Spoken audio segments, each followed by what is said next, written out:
Testemunhos para a Igreja, volume 5, capítulo 22, chamado aos obreiros. Um espírito mundano e egocêntrico está privando a Igreja de muitas bênçãos.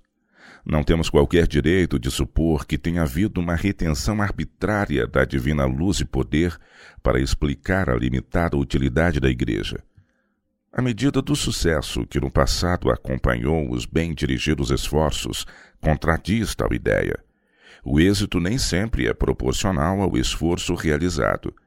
É tão somente a limitação dos trabalhos e sacrifícios que restringe a utilidade da Igreja. O espírito missionário é débil, a devoção é fraca. Egoísmo, cobiça e fraude existem em seus membros. Porventura não se importará Deus com essas coisas? Não pode ele ler os intentos e propósitos do coração? Diligente, fervente e contrita oração abrir-lhes-iam as janelas do céu e derramariam chuveiros de graça. Numa clara e constante visão da cruz de Cristo, frustraria seu mundanismo e encheria seu coração de humildade, penitência e gratidão. Então sentiriam eles que não são de si mesmos, mas que são aquisição do sangue de Cristo. Uma fatal moléstia espiritual ataca a Igreja. Seus membros foram feridos por Satanás, mas eles não contemplam a cruz de Cristo como os israelitas olharam para a serpente de bronze para poderem viver. O mundo lhes faz tantas exigências que eles não têm tempo suficiente para contemplar a cruz do Calvário e ver sua glória ou sentir-lhe o poder. Quando, vez por outra, apanham um vislumbre da abnegação e consagração que a verdade exige, indispõem-se e voltam sua atenção em outra direção, para que possam rapidamente esquecê-lo. O Senhor não pode tornar seu povo útil e eficiente enquanto não forem cuidadosos em atender às condições que ele estabeleceu. Altas exigências são feitas em toda parte pela luz que Deus concedeu a seu povo, mas esses chamados são, para a maioria, feitos em vão. Quem sente o peso de se consagrar a Deus e à sua obra? Onde estão os jovens que se qualificaram para responder a esses chamados? Vastos territórios estão abertos diante de nós, onde a luz da verdade nunca penetrou. Para onde olhamos, vemos ricos campos prontos para serem colhidos, mas não há pessoas para fazer a colheita. Orações são feitas em favor do triunfo da verdade. O que significam suas orações, irmãos? Que tipo de sucesso vocês desejam? Um que se adapte à sua indolência e condescendência egoísta? Um êxito que se sustente e se garanta sem qualquer esforço de sua parte? Precisa haver decidida mudança na Igreja, a qual perturbará aqueles que preferem acomodar-se, de preferência a serem obreiros preparados e enviados ao campo para cumprirem sua solene obra. Deve haver um despertamento, uma renovação espiritual. A temperatura da piedade cristã precisa elevar-se. Devem ser feitos e executados planos para a propagação da verdade em todas as nações da terra. Satanás está embalando ao sono os professos seguidores de Cristo, enquanto pessoas estão perecendo ao seu redor. Que desculpa podem apresentar ao Mestre por sua negligência? As palavras de Cristo são aplicáveis à Igreja. Por que estáis ociosos todo dia? Mateus capítulo 20, verso 6. Por que vocês não estão trabalhando em alguma área de sua vinha? Novamente ele ordena: ide vós também para a vinha e recebereis o que for justo. Mateus 20, verso 7. Mas seu gracioso chamado celestial tem sido desrespeitado pela grande maioria. Já não é alto tempo de vocês obedecerem às ordens de Deus? Há trabalho para cada indivíduo que profere o nome de Cristo. Uma voz do céu os chama solenemente ao dever. Deem ouvidos a essa voz e vão imediatamente trabalhar em qualquer lugar, em qualquer serviço. Por que estão o dia todo ociosos? Há trabalho para fazer, uma obra que requer as melhores energias.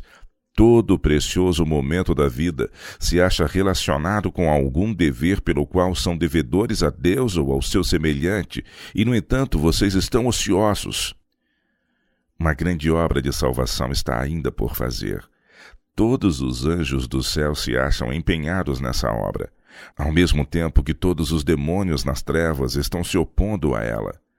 Cristo nos demonstrou o grande valor de uma pessoa no fato de ter vindo ao mundo trazendo no coração o acumulado amor da eternidade, oferecendo tornar o homem herdeiro de todas as suas riquezas. Desvenda-nos o amor do Pai pela humanidade culpada e apresenta-o como justo e justificador daquele que crê.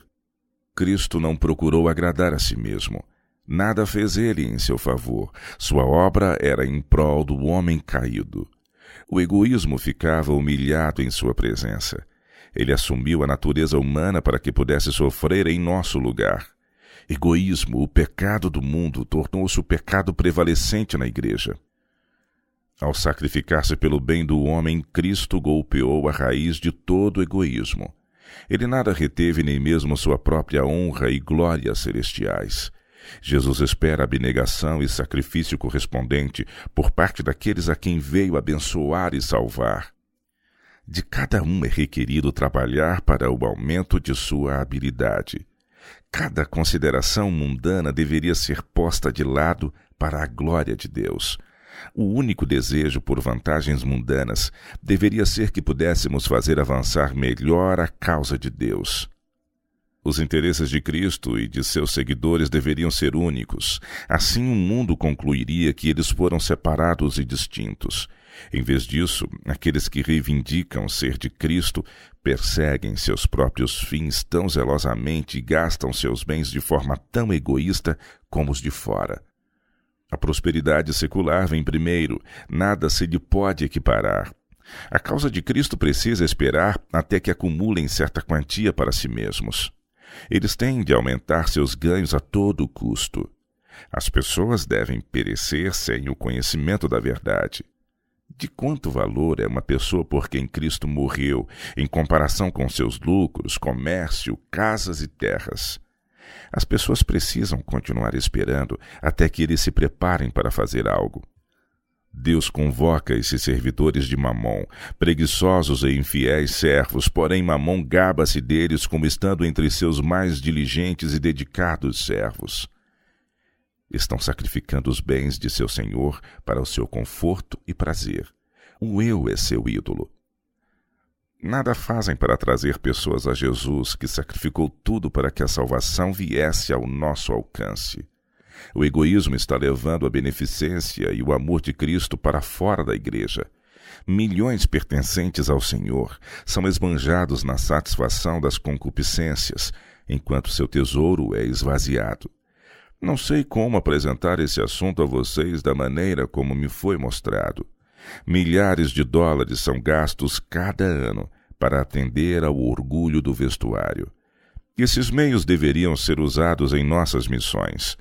Foram-me mostradas famílias que carregam suas mesas com quase todo tipo de ostentação e atendem a quase cada desejo por roupas finas.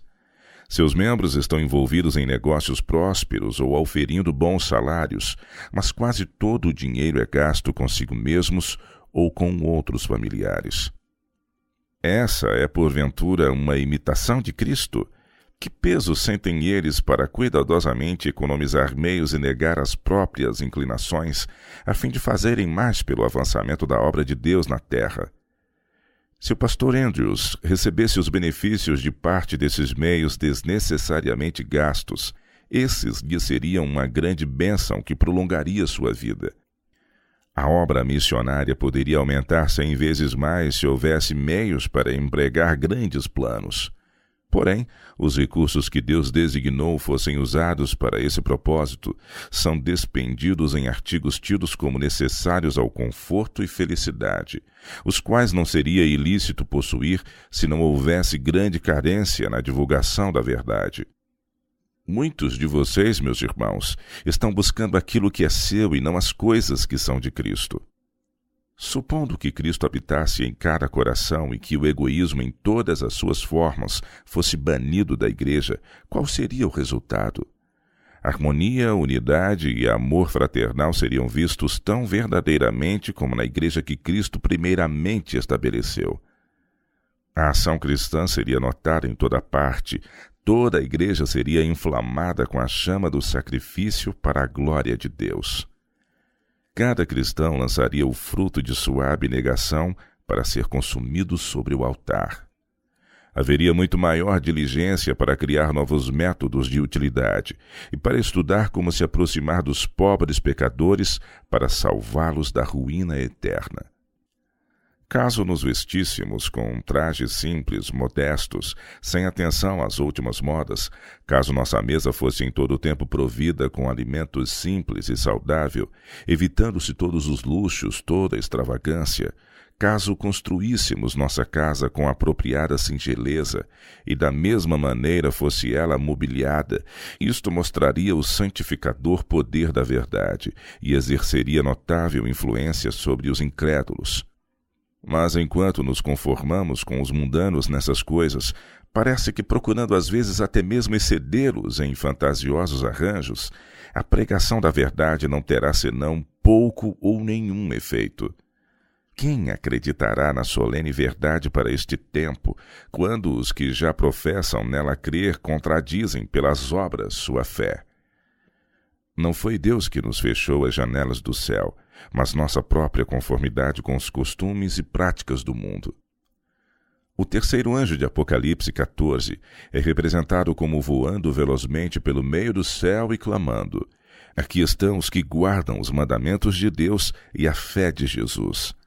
Ali é mostrada a verdadeira natureza da obra do povo de Deus. Eles possuem uma mensagem de tão grande importância que são vistos como voando em sua apresentação ao mundo. Têm nas mãos o pão da vida para um mundo faminto. O amor de Cristo os constrange. Essa é a última mensagem.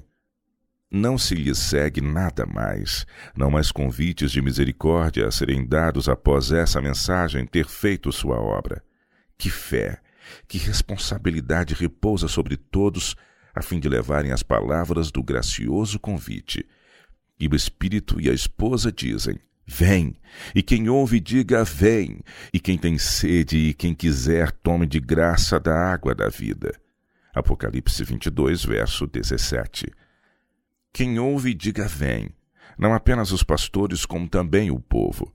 Todos devem unir-se no convite, não somente por sua profissão, como também em seu caráter e vestuário.